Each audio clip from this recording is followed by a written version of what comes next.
Buenas tardes amigos del Economista, mi nombre es Juan Tolentino, soy reportero del periódico El Economista de la sección de finanzas personales y bueno, esta tarde me encuentro aquí con Ilse Santarrita, gerente de contenido de Pigo. ¿Cómo estás, Ilse? Hola, bien, muchísimas gracias. Hola a todos. Qué bueno. Y bueno, pues esta tarde tenemos un invitado muy especial. Él es Ubaldo Díaz Ibarra, él es vicepresidente de gobierno del Colegio de Contadores Públicos de México. Ubaldo, ¿cómo te va? Gracias, Tolentino, gracias, Ilse. Muchas gracias. Que encantado de estar con ustedes y con su público. Muchas gracias, Ubaldo. Y bueno, esta tarde estamos aquí para platicar de un tema muy importante y del que pues nos han llegado varias dudas, que es el del pago de impuestos, la declaración anual para personas físicas que empieza precisamente en abril. Y bueno, vamos a hablar de los pormenores de esta parte. Vamos a estar recibiendo sus preguntas también, así que si tienen cualquier sugerencia, duda, comentario, vamos a estar atentos y al final los vamos a responder. Mándenos sus preguntas, aprovechen al contador. Sí, justamente. Y también vamos a estar hablando un poquito de pues los impuestos, ¿no? En las inversiones, que pues también es un tema muy particular. Pero vamos a empezar por lo más básico. Y de manera muy resumida, contador, ¿quiénes deben de presentar una declaración anual? Bueno, es importante y es el motivo que nos trae acá. Gracias por el nombre del Colegio de Contadores Públicos de México. Pues todas las personas físicas, a más tardar el 30 de abril, que en este caso se posterga hasta el 2 de mayo, deben presentar sus declaraciones anuales. Y por conceptos como son los salarios, hablaremos un poquito más de los detalles porque hay exenciones, hay facilidades en las cuales seguramente ustedes están interesados en conocer, intereses también, dividendos, y venta de bienes, premios, ¿no? Porque también podría pensar la gente que simplemente se ganó la lotería y no hay que declararlos. Habrá que ver también el tema de otros conceptos que también tienen que incluir, y poco a poco les iremos compartiendo a ustedes cuáles son excepciones o cuáles son los alcances para cada uno de estos ingresos. Pero la respuesta en concreto es toda persona física que tenga un ingreso en México, mexicano, que tiene que presentar su declaración a más tardar el 2 de mayo. Perfecto. Oiga, contador, y antes era muy conocido, o era la primera regla que nos enseñaron a todos sobre si tus ingresos por salarios rebasaban los 400,000 pesos, automáticamente estabas ya obligado a presentar tu declaración anual. Si no tenías más de 400,000 pesos, no. Pero ahora, o sea, todavía sigue existiendo esa regla, ya no. Bueno, desde años anteriores el SAT ha ido creciendo y ofreciendo facilidades, tanto administrativas como operativas, y el concepto de la Internet, el concepto de la modernidad ya nos alcanzó.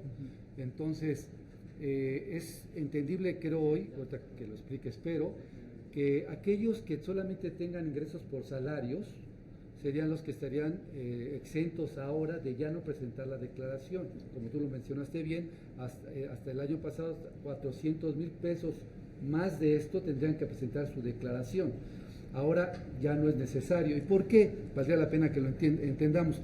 Porque precisamente como hoy los patrones están obligados a emitir lo que se llama un comprobante de CFDI, ese CFDI, que es el recibo del pasado de un trabajador, ahora lo tiene que entregar. El recibo de honorarios.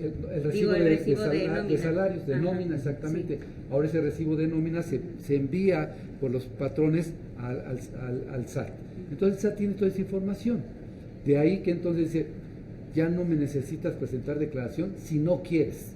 Si no gustas, yo ya tengo la información, ya sé quién es tu patrón, ya sé cuáles fueron tus ingresos, ya sé cuáles fueron tus impuestos que retuvieron. Entonces, pero aquí seguramente valdría la pena sí puntualizar en qué casos, ¿verdad? Esta liberación de no presentar declaraciones habría que considerarla.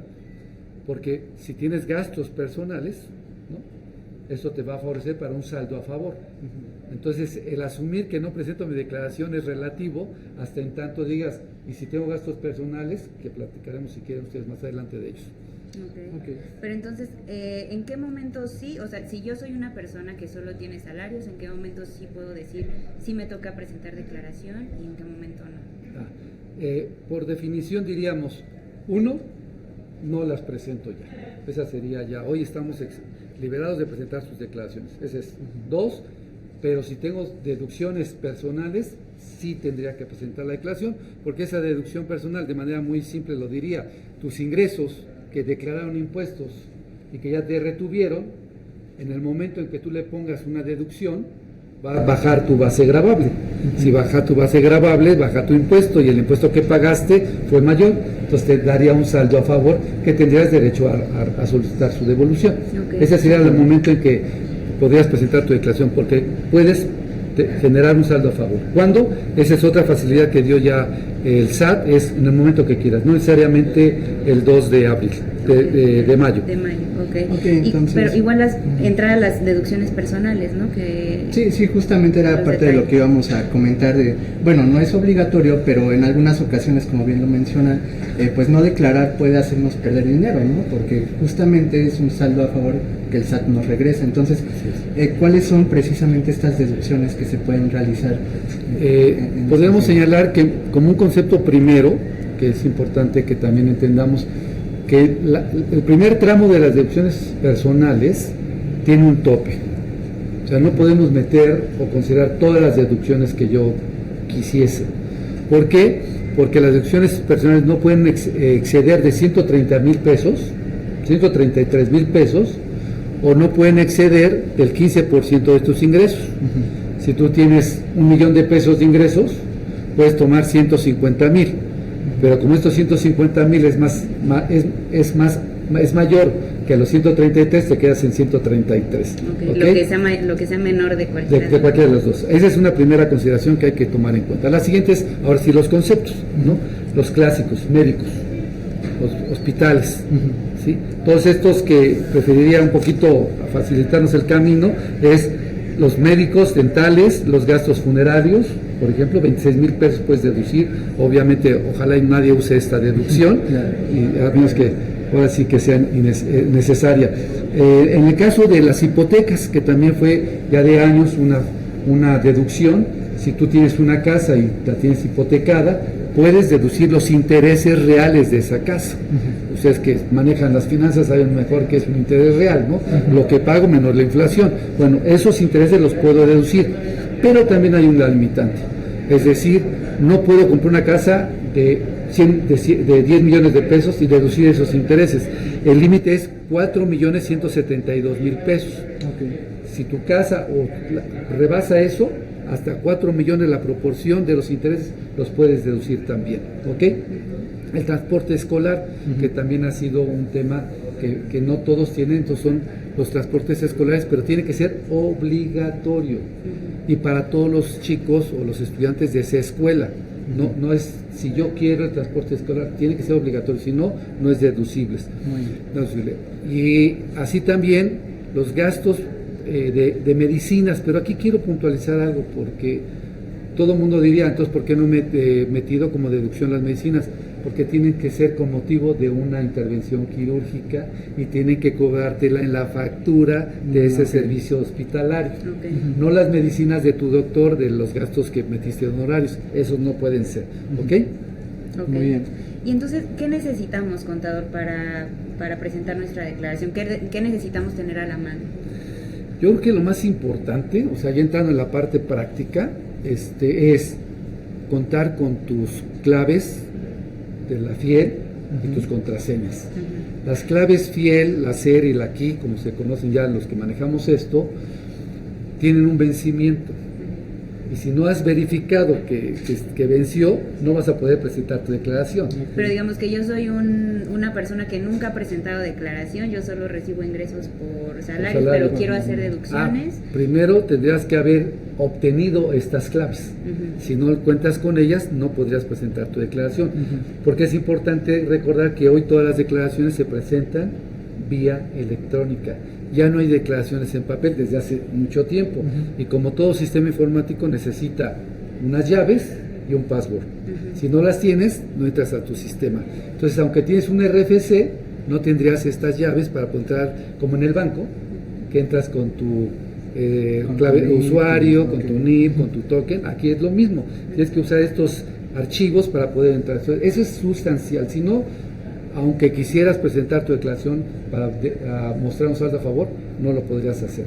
¿Okay? Ahora, sin embargo, con lo que dijimos al principio, si tú no las tienes y eres solamente asalariado, ve, obténlas y presentas tu declaración, porque las vas a poder presentar en el momento que quieras. En este caso no hay plazo. Todos los asalariados pueden presentar su declaración en el momento que ellos consideren. Perfecto. Entonces, obtén tus claves y podrás presentar tu declaración. Otro tema que es muy importante, y hablando de saldos a favor, pues es contar con tu cuenta bancaria, tu clave, porque en la declaración te solicitan si quieres tu devolución o no. Obviamente, yo no creo que haya alguien que diga que no lo va a querer. Si claro, por eso presento, es perder dinero, ¿no? Y además, si presentó declaraciones para eso. Entonces, tienes que señalar que pides tu devolución. Tienes que indicar el nombre del banco y la clave del banco. Si no indicas esto, no te va a llegar el dinero. Okay. ¿De acuerdo? Sí. Ya por último, para esta primera parte, pues hablábamos, ¿no?, de que uno de los medios, quizá el más fácil para presentar la declaración es vía internet, pero ¿qué otros medios dispone la? Hoy ya no hay otros medios. Ya no hay otros medios, todo es vía electrónica. Me parece que es lo más adecuado, ¿no? Porque así facilita el mundo a todos, les facilita bueno, si no tienes una computadora, seguramente hay un café internet, seguramente un amigo, o sea, eso es fácil hoy de resolver en las ciudades seguramente. Y hablamos que los salarios pues probablemente se generan más en ciudades, ¿no? En lugares de cierto número de población que haya internet para esos efectos, ¿okay? Entonces siempre tendrá que ser a través de un sistema de internet. Muy bien. Tú te metes a la página de sat.gov.mx, se despliega la pantalla del SAT. En la pantalla del SAT eliges la opción de declaraciones, que es una opción que hoy ya está vigente, que antes no tenías esa claridad, tendrías que irla a buscar. Hoy desde el menú principal, declaraciones, oprimes ahí, te despliegan todos los tipos de declaraciones, pones personas físicas y se va a desplegar otra pantalla en la cual tienes que indicar tu RFC y tu clave. Y ya estás adentro. Y ya aparece, como en un banco, tu portal. Perfecto, muy bien. Y bueno, también queríamos abordar en un segundo bloque algunas preguntas que nos han llegado de clientes y no clientes de Pigo sobre pues el pago de impuestos cuando hacemos inversiones. Entonces, pues consultamos a algunos de los especialistas, a nuestros asesores fiscales, y pues queremos responder justo algunas preguntas que nos llegaron. La primera que nos llegó es: si hago inversiones, ¿estoy obligado automáticamente a presentar declaración anual o de qué depende? Yo les diría que todas nuestras inversiones pagan impuestos, pero no por cualquier inversión estamos obligados a presentar declaración anual. Entonces, cuando tú inviertes en un instrumento de deuda como CETES o como en un fondo de deuda, aquí voy a hacer un paréntesis porque en un video pasado ya les explicamos a qué se refiere el fondo de deuda y que pueden buscar en nuestras redes sociales de Pigo. Los intereses que obtuviste tienen que rebasar ciertos límites para que tú estés obligado a presentar declaración anual. Entonces, por ejemplo, imaginemos que tú eres una persona que trabaja y recibe salarios, pero además también hiciste algunas inversiones en el año. Entonces, si solo hiciste inversiones en este tipo de instrumentos como CETES o invertiste en un fondo de deuda, los intereses que debiste haber obtenido deben rebasar los 20,000 pesos para que tú estés obligado a presentar tu declaración anual. Ahora, si en lugar de invertir únicamente en instrumentos de deuda, también quisiste invertir en algunos otros instrumentos distintos como acciones o en un fondo que invierte en acciones, bueno, pues ahí la cosa cambia un poquito y ahí sí ya tienes que presentar tu declaración. Muy bien. Otra duda que nos ha llegado es ¿cuánto pagamos? La pregunta del millón.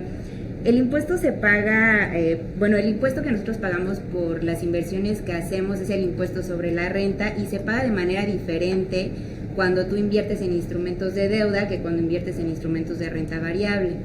Renta variable me refiero, digamos, en general a acciones. Hay muchos otros instrumentos, pero hablaremos de las acciones. Entonces, en el caso de los instrumentos de deuda y los fondos de deuda, lo que te cobra el fondo, te retiene, es un 0.5, cercano a 0.6% de las inversiones que tú haces al año. Entonces, digamos, ese es un impuesto que te retiene el fondo incluso antes de que ese interés llegue a tus manos, ¿no? Esa retención se hace de manera automática. Funciona diferente cuando tú haces inversiones en otros instrumentos distintos a la deuda, como las acciones, como lo que les platicaba. Entonces, en este caso se paga un 10% sobre la ganancia de capital. ¿Qué es la ganancia de capital, no? Es básicamente la diferencia entre el precio que tú pagaste por el instrumento cuando lo compraste y el precio al que lo vendiste. Entonces tú vas a pagar un 10% sobre la diferencia que haya entre esos dos precios, ¿no? Y luego, una tercera pregunta.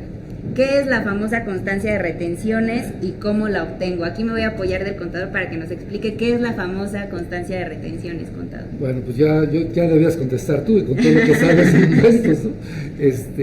Bueno, la constancia es el documento que precisamente el tercero emite por las retenciones que le hace a las personas. En el caso de salarios, el patrón tiene que darle esa constancia a los trabajadores y esa constancia señalará el ingreso que le dio, el pago que le dio y los impuestos que le retuvo. En el caso de ustedes son estos, precisamente lo que has explicado tú, es un documento en el cual se indica de qué tipo fue el ingreso, si es ganancia de capital, si es interés, si es caso de venta de acciones, etcétera. Te dirá y en esto uno de los datos, además de los valores base, el impuesto que se retiene. ¿Y por qué es importante la constancia? Porque precisamente es la que hará valer que el impuesto que tú determines en tu declaración sería 100 menos los impuestos que tú me retuviste, 80, ya nada más debo pagar 20. Si no tengo la constancia, tendría que pagar los 100. Es la trascendencia. Todo esto debiera estar, si fue debidamente operado por los retenedores, patrones, casas de bolsa, bancos, debe operar porque también se emite un CFDI, un comprobante que estas personas tienen que enviar al SAT. Cuando tú abras tu portal, como ya lo explicamos, te metas a tu declaración, dirás, vacíame mi declaración prellenada, porque esa es otra facilidad que hoy hay, es prellenada, ahí se va a mostrar de manera automática todos estos documentos del CFDI, todos los ingresos que percibiste y que reportaron todas esas instituciones o patrones, más los impuestos retenidos también. Y prácticamente la declaración te estaría diciendo si ya pagas impuesto y no. Lo que le faltaría en principio, y no necesariamente, son las deducciones personales, pero si tú pediste tu comprobante con el doctor, también lo tiene el SAT. Entonces el SAT tendrá ingresos, retenciones y deducciones. Y prácticamente la declaración está elaborada. Ya hecha casi. Así es. Perfecto, muy bien. Entonces, nada más para cerrar este tema de las constancias de retenciones, como dijo el contador, es un documento en el que la institución te va a decir cuánto te retuvo por las inversiones que hiciste con instrumentos de deuda, o en el caso de que hayas hecho inversiones en acciones, pues es una constancia informativa en el que te va a decir si tuviste ganancias de capital, de cuánto pudo haber sido. Y bueno, con esos documentos tú vas con tu contador, o si tú ya estás más o menos adiestrado en eso de presentar la declaración, puedes hacerlo tú mismo o se las llevas a tu contador y ya tu contador se encargará. Ahí valdría la pena, sí, ahí sí valdría la pena. Hay temas puntuales como el tema de acciones que señalabas, que hay que ver si hay que calcular esa utilidad, porque fiscalmente hay un procedimiento que te permite, sobre el valor que señalaste hace rato, muy bien dicho, lo que tú pagaste por él, pero hay que actualizarlo. Entonces hay un procedimiento, dependiendo la complejidad de los ingresos, vale la pena acercarse a su contador de confianza. Claro, porque si no puedes perder ahí deducibilidades, porque estarías tomando el valor histórico de ese bien cuando puedes actualizarlo. Claro. Y ganar más, ¿no? Y entonces deducir más. Y bueno, quienes vayan a hacerlo en su portal de Pigo, ahí les viene la opción para descargar su constancia de retenciones. Entonces, si tienen alguna duda, también pueden contactarnos a través de nuestras redes sociales. Muy bien. Bueno, pues dicha esta parte, vamos a pasar a las preguntas. Les exhortamos a que continúen haciéndolas, ya que durante la transmisión o después de ella, pues vamos a ir respondiendo la mayor cantidad posible. Y bueno, vamos con la pregunta de David Matías. Si estoy incorporado al régimen de socios o accionistas de personas morales, ¿tengo que presentar declaración anual? Tendrá que ver con el concepto de dividendos. Si es un accionista, tiene que pagar y le decretaron dividendos de las sociedades donde él es socio, tiene que declarar esos dividendos. ¿Sí? Esa es la parte. Por sí mismo, por ser accionista, no. Es si tuvo un ingreso que por su actividad como accionista generó como rendimiento, ¿no? Los dividendos y si vende acciones. Si estando en esa sociedad él quiere salirse y vende sus acciones, tiene que declarar esas enajenaciones también, que también tiene un procedimiento para calcularse. Muy bien. Nos pregunta Omar Hernández, ¿cómo puedo saber qué puedo deducir y qué no bajo el régimen de salarios? Prácticamente te diría es honorarios, gastos funerarios, honorarios a médicos y dentales, gastos funerarios, intereses reales por hipotecas, y decíamos ya por casas que no valgan más de 4.172.000. Las primas de seguros de gastos médicos también las puede tomar, el transporte escolar, las colegiaturas, y en las colegiaturas les comparto, hay 4 niveles de las colegiaturas, es si estás en la primaria, si estás en la secundaria, o tus hijos, mejor dicho, y si estás en la preparatoria, hay una cantidad que puede deducir también. De todos modos, también te puedes meter a la página del SAT, sat.gov.mx, y ahí puedes ver viene un menú donde dice declaración anual, y ahí te despliega todas las deducciones personales, y incluso también ahí viene información sobre los límites por cada una de las deducciones. Muy bien. Nos pregunta Tlaloc Milacatl. Al hacer mi declaración me aparece que me pagó otro patrón además de donde trabajo. ¿Cómo puedo aclarar esto? Eso hay que tener cuidado porque sí se están dando casos que están ocupando la personalidad de otros para determinar gastos en la empresa que en sí ya le pagó. Tiene que acercarse directamente en el SAT, hacer una cita por internet, esa cita señalar que tiene dudas sobre sus ingresos que le están mostrando en su declaración prerellenada. Justamente él ya entró y vio su declaración prerellenada y se da cuenta que hay un ingreso que no corresponde. Tiene que aclararlo porque precisamente a él le estarían imputando un ingreso que no obtuvo. ¿Y hay algún límite para presentar esta aclaración? No, nada. Tú puedes ir con el SAT a hacer las aclaraciones que correspondan, y podría decir, y no es por otra razón, porque creo que el SAT ha avanzado mucho en el proceso de información, guías, facilidades y la atención hay que hacer la cita, y son muy cuidadosos en cumplir las citas y atender. Muy bien. Pues ya por último, y bueno, lo comentamos un poco, ¿cómo puedo presentar mi declaración y en dónde? Pues básicamente ya dijimos que es todo de manera electrónica, ¿no? Así es, con tus claves, con tu RFC y tus claves de tu FIEL, entras al SAT, declaraciones de personas físicas, te abre la pantalla y ahí pones tu RFC y tu clave que obtuviste en el SAT. Muy bien. Y ya estás adentro del portal que es tuyo. Muy bien. Okay. Bueno, también les decimos que esta información pues es de orientación. También si tienen algún caso específico, pues les recomendamos, la sugerencia es que acudan con su contador de confianza. También estaremos respondiendo las preguntas más específicas que nos hagan abajo de este video. Y pues queremos recordarles también que si abren su cuenta de Pigo con el código economista, pues les vamos a regalar 100 pesos, y pues inviten más amigos, porque por cada amigo que inviten, les vamos a dar 100 pesos también a ustedes. Perfecto. Y a ellos. Bueno, pues no me queda más que agradecerles, Ilse, Ubaldo, un gusto contar con ustedes. Y bueno, pues nos encontraremos en otra transmisión con Pigo y el economista en un par de semanas más.